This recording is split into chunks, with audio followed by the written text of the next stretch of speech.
hard work behind the scenes that makes the movie's big cat action possible started weeks earlier, several hundred miles from Alabama.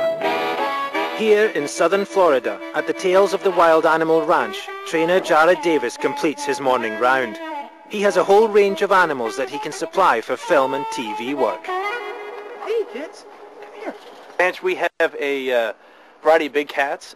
We have tigers, we have lions. We also have alligators, wolves,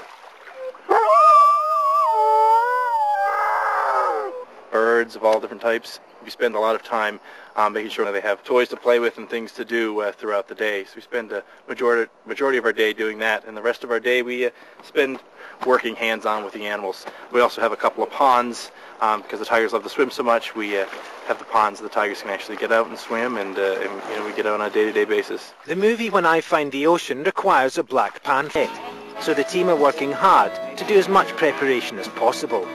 First thing we do is we get a hold of the script, we sit down and we go over exactly what they want done for the movie and what's the best way of doing that. Of course, sometimes movie magic, we make things look a little different than what they really are. Good, good. So the goal is to get him to leave the seat, but then come back to it when we call him to it. And that's kind of what we're working on. So he's kind of getting used to the camera, so what we want to do is reinforce him for doing exactly what we want him to do. One of the crucial scenes in the film that Damien will have to get right is when he must leap from a hill onto a platform. This may take some coaxing, so in training Jarrod introduces a reward system known as positive reinforcement. The animal gets things that they like. It could be a piece of meat, it could be a scratch behind the ear. We mix those things up so that they know, that they're doing the right behavior. First thing we do is we get a hold of the script, we sit down and we go over exactly what they want. Damien to more locations that will be used in the movie.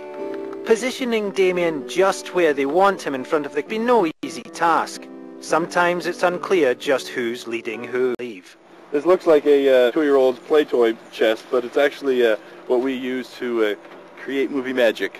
It's stuff to get the leopard's attention. Things that hopefully if you want him to look somewhere, he'll look. Some things are silent because if we're shooting with a camera and there's a dialogue, then we got to be real quiet so that they pick up the dialogue.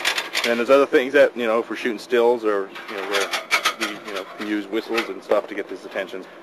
Because there's dialogue in this, I'm just going to go ahead and take some balloons and maybe a ball or something down there to see if you can't at least grab his attention for a few minutes. So the goal here is to make the leopard appear as if he's following her up the river. So we're going to have the leopard walk along the edge of the river. The bad news is I get to get in the river. Really cold outside. We're waiting on some waiters, and hopefully things are going to go smooth today. Unfortunately, the waders don't turn up in time. Jarrod is forced to brave the cold water in just bare shorts. Now in position, he can keep Damien focused towards the camera. Called it. Go left, David. Ron.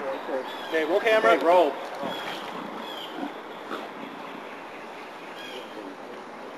Boy, Damers, come on. Come on. Come on. Ping. See? We've actually set up 2 platforms, one a little bit higher than the other. The crew get a set of great leaping shots. Camera's rolling.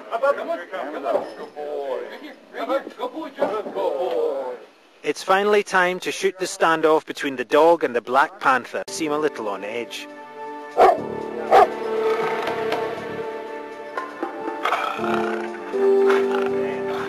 The real-life tension adds drama to the scene, in which the dog saves Lily from the advancing Black Panther.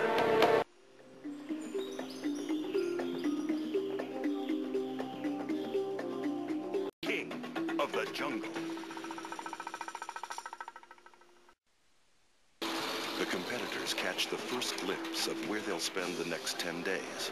A secret animal preserve tucked away in the wilds of a mysterious location.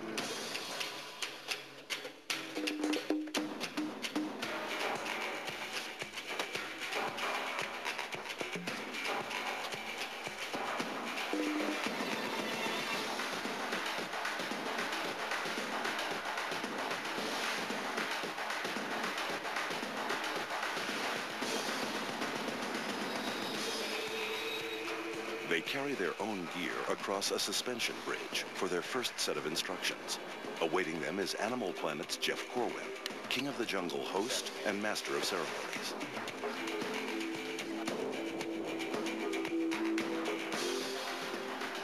Greetings, everybody. Hey, how you doing? Have a seat. Hey, nice to meet you. Make yourself comfortable. How you doing? Welcome. It's Wabush, Labrador, Newfoundland. It's up in northern Canada. It's a mining town. I guess there's probably about, when I grew up there, about 2,500 people, maybe not quite that lived there. There was nothing for 10 hours on train or, a few hours by plane. I was thinking of going to vet school. And then I'd seen on Zoo Life about this Moore Park College School, which is exactly what I wanted to do. When I went to Moore Park, my goal was to someday own my own park. And that's what I wanted to do. And each day I went to work, that was why I was going to work. I don't promote any of these as pets ever. I make people understand, that they are wild animals.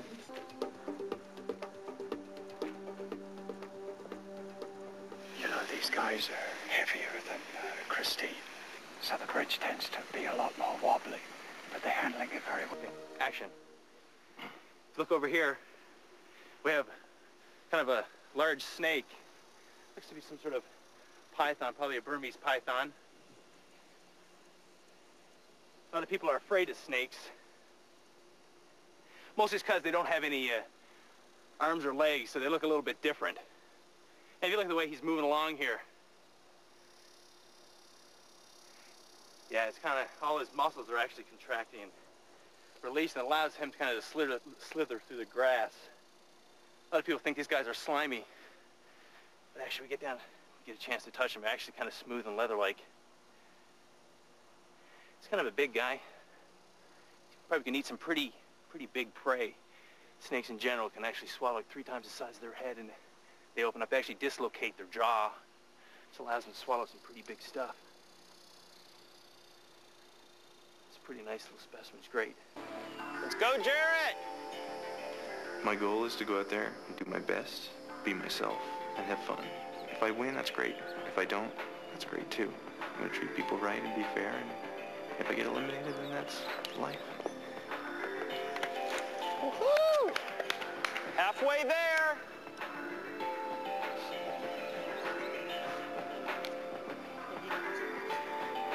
Here to swing, Robbie? So, ready to go? Yep. Woo! Oh yeah! Good catch. Good job. These guys are hatched right from the same egg, aren't they? Yeah. Now, if you look down in here, we actually found an armadillo. Now, armadillo are native to North America here, and they actually are burrowing animals, and they eat insects. Now, they actually do have I guess sort of like a shell. It's actually armored plates they actually use for protection. Keeps them pretty safe. You see he's very still in there.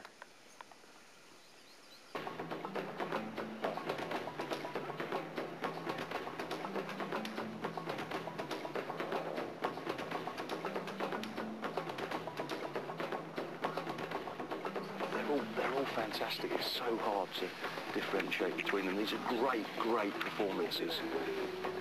Everything is going well until the tigers get a little too eager to get back to shore.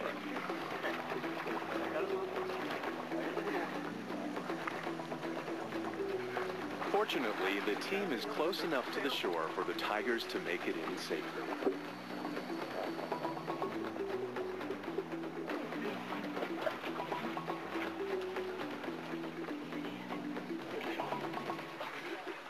Every night someone's eliminated, and you always got that feeling that it could be you, and I hope not. I hope that they feel I did well on other things, made that better, but we'll see. Now,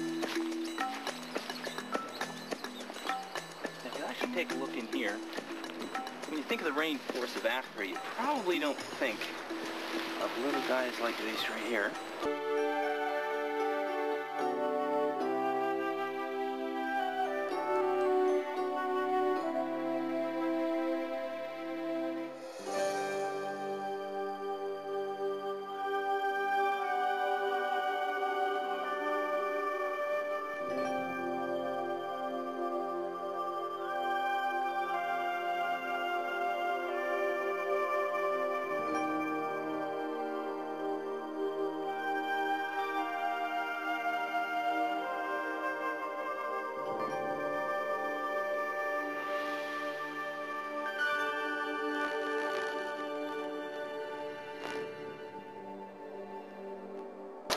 Easy.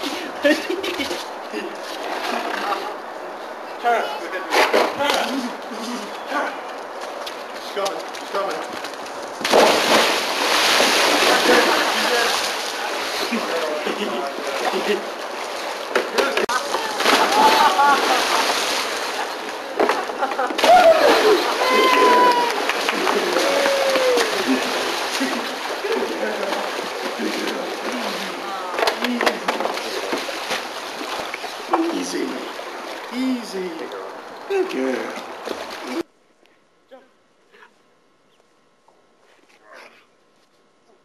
Okay, cut. You probably never thought you'd find Siberian tigers circling the green hills of Sevierville. What are you saying? It's called The Tales of the Wild, and it opens April 1st. Well, all our animals here are raised by people, so people are their friends. So they want to come see people, and they're comfortable with people around them. This up-close and personal animal experience is meant for the entire family, and it's interactive, too. We hope to bring people and animals together so that people can learn how to protect them, why they're important, and why we need to work hard to make sure they stay in the wild.